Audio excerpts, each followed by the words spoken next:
next name I wanted to look at is Jehovah Rapha or Jehovah Rophe. Again, Genesis 22, Exodus 15. It's and this name means the Lord who heals. The Lord who heals.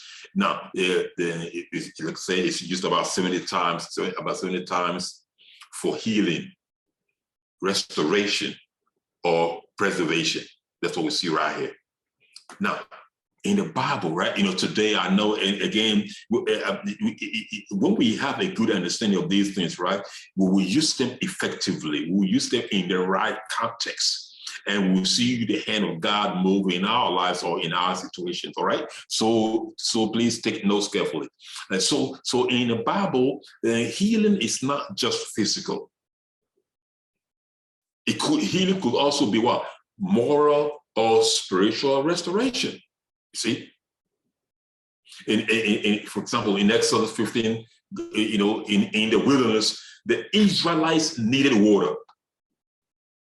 The water available to them was bitter.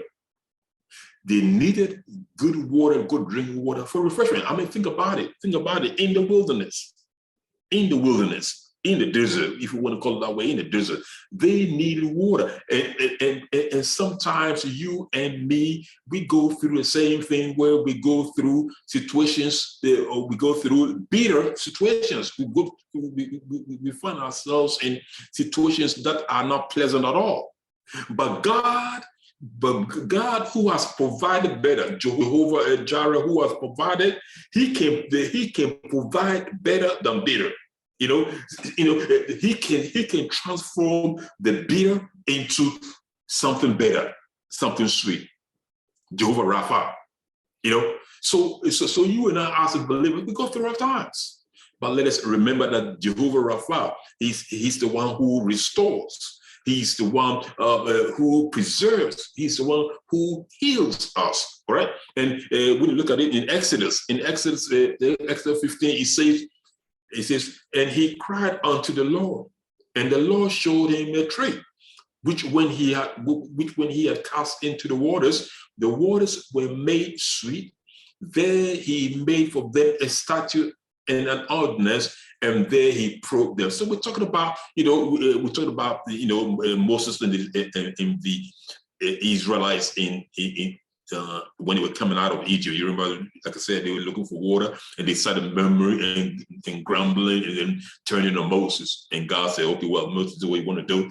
You have to leave, cut a tree, cut it off, and put it in the water if you can change everything. So that's what happened. Now, when he says tree, right? When he says, and the Lord showed him a tree, right? This when he says a tree, it reminds us of what? It reminds us of the cross. It reminds us of the cross. See the thing? And the cross is the answer to all of mankind's situations. All healing that we need as human beings, the cross. Sickness, the cross. Hard times, the cross. Family situation, husband left, wife left, children, whatever it is, we go through the cross. Whatever it is, we find our answer at the cross, because that is where God came to the world and transformed bitter into better. All right. So the tree. So when it says the tree, it reminds us of Christ, who makes or transforms the bitterness of the world into something better for us. I mean, Christ knows what it is to say, I thirst. Jehovah Rapha. Christ knows what it means to say, I thirst, right? Because he was hanging on the tree. He was hanging on the tree. And he said, I thirst.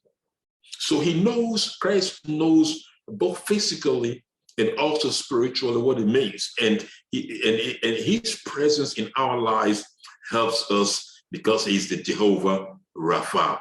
Revelation 20 verse 1 and 2 also talks about a tree. It talks about a tree in the same word used for the cross. It says what? This tree provides healing or preservation. Revelation 20 verse 1 and 2. If you recall, we did that. you know. And so you and I, anytime we talk about Jehovah Rapha, remember that it's not just about physical healing, but spiritual restoration, moral preservation. Jehovah Rapha, all right?